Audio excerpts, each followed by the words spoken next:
Hello, and welcome to today's Daily Bible Bite. We are reading through the Bible in just a few minutes a day, and we'll get through the Bible in about a year, probably a little longer than a year. And here we are, Monday. We're going to read Luke chapter 12, Song of Solomon chapter 7, Numbers chapter 30, and Psalm chapter 52.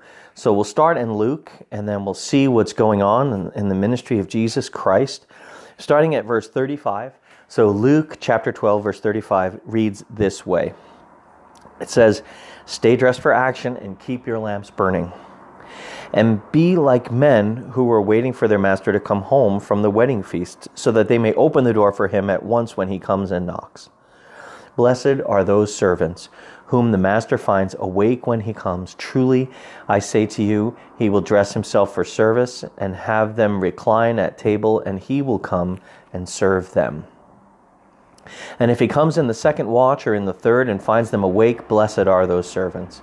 Verse 39 says, "But know this, that if the master of the house had known at what hour the thief was coming, he would not have left his house to be broken into.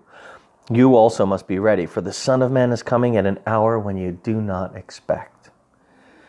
Verse 41 says this, "Peter said, 'Lord, are you telling this parable for us all?' And the Lord said, 'Who then is the faithful and wise manager whom his master will set over his household to give them their portion of food at the proper time? Blessed is that servant whom his master will find so doing when he comes. Truly, truly, I say to you, he will set him over all his possessions. But if that servant says to himself, my master is delayed in coming, and he begins to beat the male and female servants, and eat and drink and get drunk, the master of that servant will come on a day when he does not expect him, and an hour he does not know, and will cut him to pieces, and will put him with the unfaithful. And that servant who knew his master's will, but did not get ready or act according to his will receive a severe beating. But the one who did not know and did what deserved a beating will receive a light beating. Everyone to whom much was given, of him much will be required, and from him whom they entrusted much, they will demand the more." And then we will continue reading another bit. Verse 49, Jesus said this, "I came to cast fire on the earth, and would that it were already kindled." Did you know that about meek and mild Jesus who loves everybody? I came to cast a fire on the earth, and would that it were already kindled. I have a baptism to be baptized with, and how great is my distress until it is accomplished. Do you think that I have come to bring peace on the earth? No, I tell you, but rather division. From now on, in one house there will be 5 divided, 3 against 2, 2 against 3, and they will be divided. Father against son, son against father, mother against daughter, daughter against mother, mother-in-law against her daughter-in-law, and daughter-in-law against her mother-in-law. Verse 54 says, "He also said to the crowds, when you see a cloud rising in the west, you say at once, a shower is coming, and so it happens. And when you see the south wind blowing, you say, there will be scorching heat, and it happens."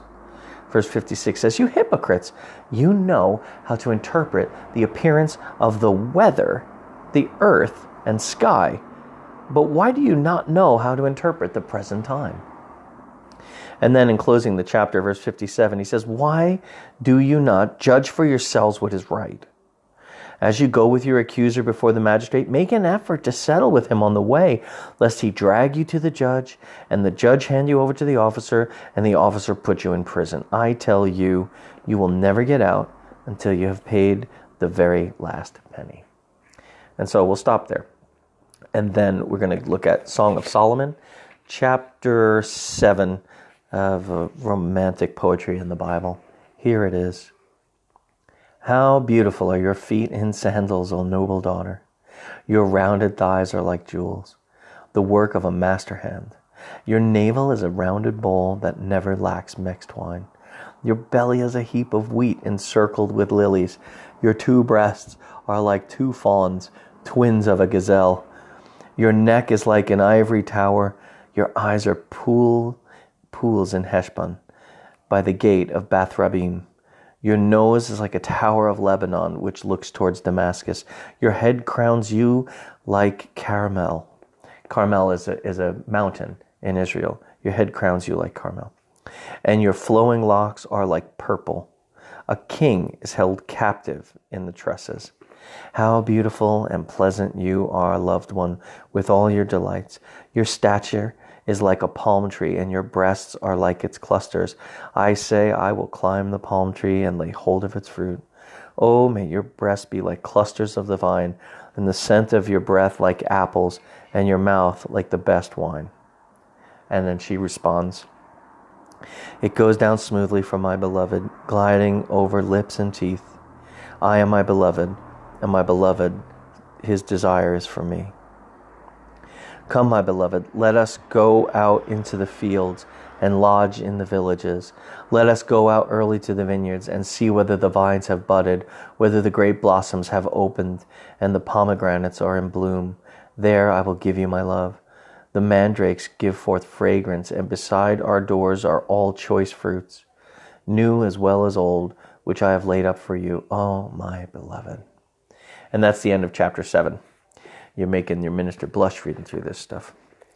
And then Numbers chapter 29 reads this way. It's about vows. Did I say 29? It's chapter 30 today. So vows. Moses spoke to the heads of the tribes of the people of Israel, saying, this is what the Lord has commanded. If a man vows a vow to the Lord or swears an oath to bind himself by a pledge, he shall not break his word. He shall do according to all that proceeds out of his mouth. That's that. Then in verse 3? Yeah.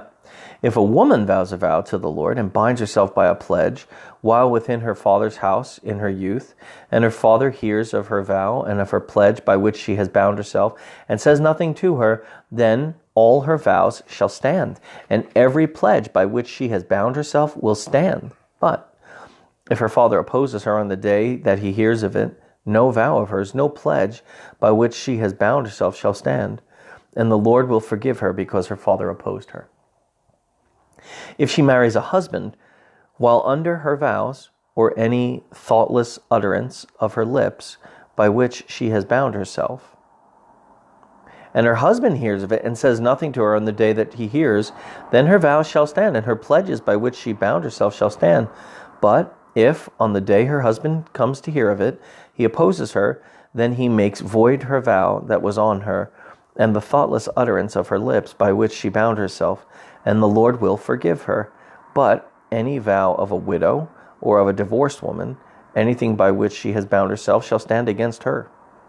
And if she vowed in her husband's house, or bound herself by a pledge with an oath, and her husband heard of it, and said nothing to her, and did not oppose her, then all her vows shall stand, and every pledge by which she bound herself shall stand. But if her husband makes them null and void on the day that he hears of them, then whatever proceeds out of her lips concerning her vows or concerning her pledge of herself shall not stand. Her husband has made them void, and the Lord will forgive her. Any vow and any binding oath to afflict herself, her husband may establish, or her husband may make void. But if her husband says nothing to her from day to day, then he establishes her vows, or all her pledges that are upon her. He has established them because he said nothing to her on the day that he heard of them. But if he makes them null and void after he has heard of them, he shall bear her iniquity. After he heard of them, then he shall bear her iniquity. These are the statutes that the Lord commanded Moses about a man and his wife, and about a father and his daughter, while she is in her youth within her father's house. So it's quite a distinction that does not cover all women, does it? So there we go. The end of chapter 30 in Numbers. And then Psalms chapter 51. Here is a short psalm today. Psalms 51. It is to the choir master. It's a psalm of David. When Nathan the prophet went to him after 51 we've already read. 52. The steadfast love of the Lord endures. To the choir master, it's a maskil of David when Doeg the Edomite came and told Saul that David has come to the house of Ahimelech. And you would know that from 2 Samuel, I think. Here we go. Verse 1, why do you boast of evil, O mighty man? The steadfast love of the Lord endures all the day. Your tongue plots destruction like a sharp razor, you worker of deceit. You love evil more than good and lying more than speaking what is right. Selah.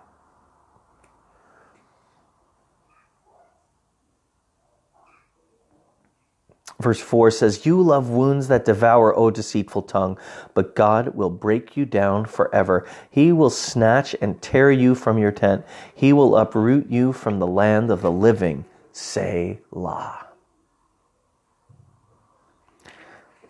It was like a heavy metal song here. Verse 6, the righteous shall see and fear and shall laugh at him, saying, see the man who would not make God his refuge, but trusted in the abundance of his riches and sought refuge in his own destruction. Verse 8, but I am like a green olive tree in the house of God. I trust in the steadfast love of God forever and ever. I will thank you forever because you have done it. I will wait for your name, for it is good in the presence of the godly. And that's the end of chapter 52. That's the end of today's Daily Bible Bite. I hope that you've enjoyed your lunchtime snack. Man does not live by bread alone, but every word that comes from the mouth of God. And we are learning more and more about God and the way that he sees things. God bless you. We'll see you again tomorrow at lunchtime for a Daily Bible Bite. Until then, may God bless you richly, my beloved.